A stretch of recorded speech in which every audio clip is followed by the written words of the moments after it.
যুক্তি বলে কুসংস্কারে বিশ্বাস নেই, কিন্তু ভারতীয় ক্রিকেট ভক্তদের কাছে রিচার্ড কেটলবরো নামটাই এখন এক বড় আতঙ্ক।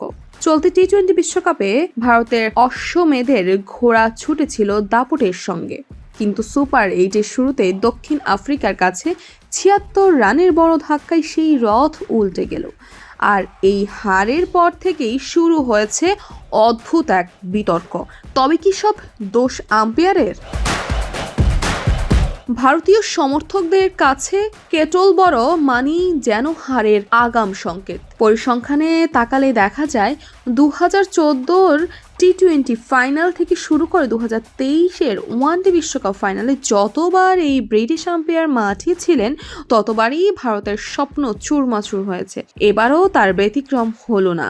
সূর্যকুমার যাদবের দল যখন প্রোটিয়াদের সামনে তাসের ঘরের মতো ভেঙে পড়ল, সমর্থকরা মাঠের পারফরমেন্স ভুলে এখন আম্পায়ারের ভাগ্যকেই দোষ দিচ্ছে।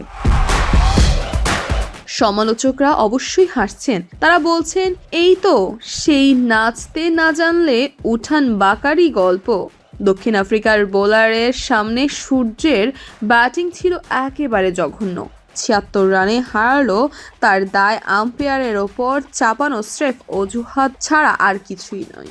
ভারতের হারের পেছনে আম্পায়ারের আঙুল নয়, বরং ব্যাটারদের ব্যর্থতা ছিল মূল কারণ। কুসংস্কার আর জেদ একপাশে সরিয়ে রাখলে বাস্তবতা এইটাই, মাঠে না খেললে আম্পায়ার বদলে ভাগ্য বদলানো সম্ভব নয়। কেটলবরো শুধু সেই হারানো ভাগ্যের সাক্ষী হয়ে রইল।